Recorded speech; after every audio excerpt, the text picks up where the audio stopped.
Good evening everyone, I'm Nat Adamopoulos and this is Full On Football, the show that promotes local South Australian football. Well, welcome to our very special show tonight. It's the Scottish show. We had a couple of UK imports on about 4 or 5 weeks ago, so we thought it was only right to have the right of return for the Scots. Of course, Scotland, the land of the bagpipes, the kilt, whiskey, haggis, the Highland thring, and of course the great poet Robbie Burns. And of course there are two great football teams, and that is Rangers and Celtic. Now tonight our guests, well, three strapping lads, fine examples of strong, virile Scots who will once and for all dispel the theory and the myth that all Scots are tight with their money. We'd like to welcome to the show tonight John Walker from Australian Footballers Pathways Program, Ken Tosh from the Enfield City Falcons, and Doug Paterson, who was involved with the Comets, but now, can I mention that you're with USC Lion Amateur League Club? That's your show. Welcome to Full On Football, gents. Thanks very much for having us. I'm really looking forward to the show tonight because obviously, as I said, right of return for the Scots to have a few words and share your beautiful country and land with our viewers. Now, I did want to say that this year is a big year in Scotland because it's the homecoming year where obviously Scotland is trying to get all their nationals to come back to the country and visit, celebrating the 250th anniversary of the birth of Robbie Burns, the great poet. Look, Scotland is really rich in history and romance, and all of you, I think, fit that very well. I'd just like to ask each one of you, while we have the teletext running, what's your best memory of home? John? The best memory of home will have to be my childhood.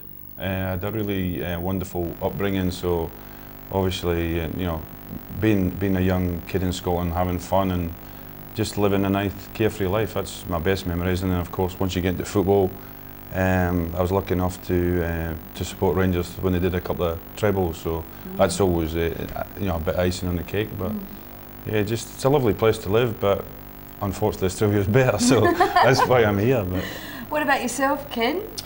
Probably the big Qantas jet that took me out of the country and brought me to this joint. No, really? No, all jokes aside, I just probably grown up in Scotland. It was just the way it was set up. Well, where I came from was there was a lot of housing schemes where all the kids were all the same sort of age group, and so you come on from school out into the street and you put your jumpers down on the road, and that was your goals, and all the kids just played soccer till your mum called you in for your dinner, and you ate your dinner as quick as you could, back out until it got dark, and then you went to your bed. So things like that, you don't see that as much now, but I don't know if that's a thing about society or it's just the different countries, but you don't see it as much now, kids playing in the street. Yeah, well, the kids have got their computers now, haven't they? So it's a very different life. What about yourself, Dougie? I think it's the culture. It's the culture that gets you when you go over there. And I spent the majority of my childhood here in Australia, but moved over when I was in my teens. And it's definitely the culture, and the best memories are the ones I can't remember. So. The whiskey, the whiskey. Yeah, Toshi's got it right. It's the culture of the football culture. If you're really into the game, it's the matter of fact that you get up in the morning, the first thing you think about is going down the park and having a kick and spending the whole day down there. And I suppose it's moving over there and being involved in like professional clubs, full-time clubs. It's an amazing experience, especially when you're a teenager and going through that and looking at how that actually works over there in regards to the professionalism. And we're going back a fair while now when I was there in my teens, so you know, it's definitely changed a lot, and it's probably one of my best memories is the culture of it, you know, and everybody's quite friendly. And I think soccer was played in black and white. That's okay. I'm was that played with a real vintage ball too, anyway. so I can understand it. No, it is beautiful, and I've grown to find out quite a lot of information about Scotland, and it is a beautiful place and beautiful people that come from there too. So, which we will talk more about later on. But what we're going to do is we're going to head straight into the Super League, gents, and have a look and see what happened over the weekend. Of course, round 11 in the Super League.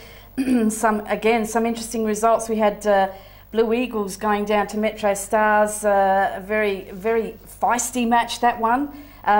We were down and we filmed that one as well. And also Adelaide Galaxy 3, Adelaide Hills 2. Sorry, I forgot to mention that Francesco Monterosso scored the goal for Metro Stars. Of course, he has been signed to Adelaide United in their senior team, so fantastic that they're starting to choose some local talent. Adelaide Galaxy 3, Adelaide Hills 2. Zaki Malik scoring a double there, and Michael De Bono, and Wagner and Bowman scoring for Adelaide Hills. Western Strikers 1, Raiders 1. Very tough arm wrestle there at Carnegie Reserve. Eli Vlassis scoring the equaliser. What was the equaliser? And Reece Townsend scoring early in the second half for Raiders. And James Young, just interesting, he has gone over to Western Strikers from Metro Stars. So a few little bit of movements there by players as we come to the June 30 closing date. Para Hills Knights 2, Modbury Jets 1. That was a Saturday night match. Mark Malady in his 250th match was able to score a goal, and Nathan Day scored there as well, and actually did get sent off as well, so true to his colours.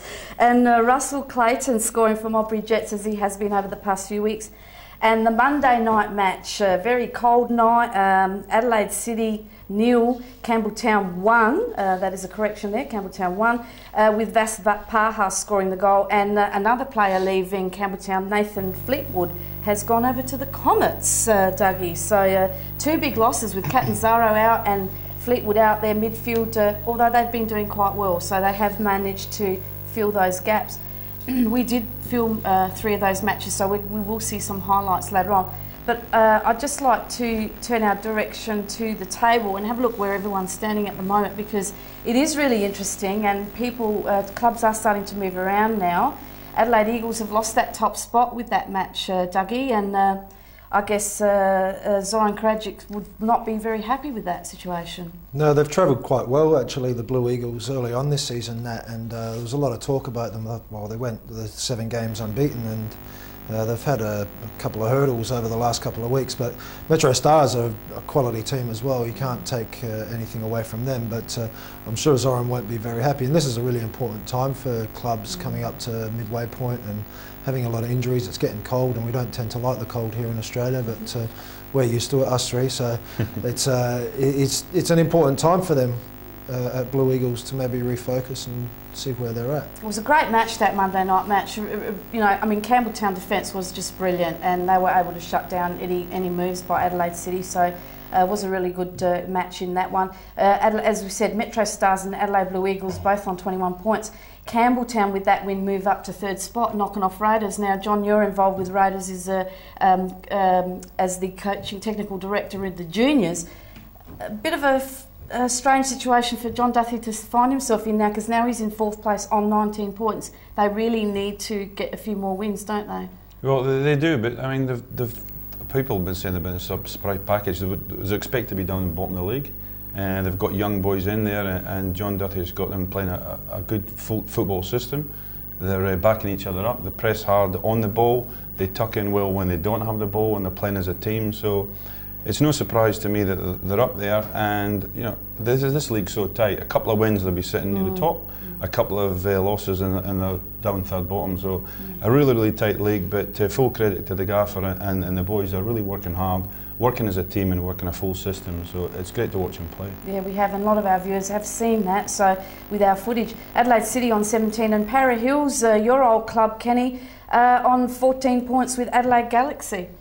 Yeah, it's good to see Mark Malady scoring again, as he always does, and Nathan Day getting sent off. No, as he always does, but well, he it's does. happened a few times in his career. Yeah. Now look, Para Hills, they're a wee bit up and down every year. Rob got them up. They've been up about 4 years now, I think, in that league, and they always sit mid-table. There's not a great deal of points between them and top spot with 7 points, a couple of wins. Adelaide City's a bit of a surprise for me, sitting where they are. They lost Pezos and was there many other guys? No, Pezos is there. Pezos was playing. He's there. Yeah. Well, I mean, look, the biggest loss they've succumbed to is Freddie Aegis. They really do miss him in midfield because Nicky Boudin was able to play off him, and so was David Palladino. So they really do miss him. Of course, with Christian Rees gone as well. And the three new boys, Ricardo da Silva, Nicky Orr, and just trying to think, Chad Bajaya, they just quite haven't really melded in with that side because they're playing a different role now. So very, very surprised to see them mid-table. But, I mean, you never ride them off because they're a quality team as well. Just looking at the rest of them there, Western Strikers down on 10 points, Adelaide Hills on 8, and Mob